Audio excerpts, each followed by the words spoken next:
ராசிக்கு 2ஆம் இடத்துல கேதுவும் சுக்கிரனோட இணைவு இந்த மாதத்துல இருக்கு. ராசிக்கு 8ஆம் இடத்துல ராகு. ஸோ 2ல உங்களுக்கு கேது இருந்தா 8ல ஆப்வியஸா உங்களுக்கு ராகு இருக்கதான் செய்யும். அடுத்து 9ஆம் இடம்.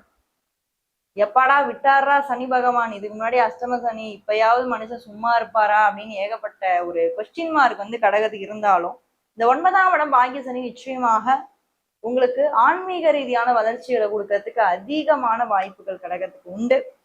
அடுத்து 10ல ஒன்றும் இல்லை, 11ஆம் பாவம் சொல்லக்கூடிய லாபஸ்தானத்துல செவ்வாய் உங்களுக்கு இருக்காரு. 12ஆம் இடத்துல புதன் ஆட்சி பெற்ற நிலையில சூப்பரா உங்களுக்கு அமர்ந்திருக்காரு. கடகம் என்ன கொஞ்சம் கேர்ஃபுல்லா இருக்கும்னா, இந்த மாதத்தை பொறுத்தவரை கொஞ்சம் உங்களுக்கு விரைய செலவுகள் வர்றதுக்கு வாய்ப்பு இருக்கு. கொஞ்சம் ஹாஸ்பிட்டல் போயிட்டு வர்றதுக்கான வாய்ப்பு இருக்கு. கொஞ்சம் விரைய செலவுகள் வாய்ப்பு இருக்கு. கடன் எடுக்கிறதுக்கான வாய்ப்பு இந்த மாதம் உங்களுக்கு ஏற்படும்.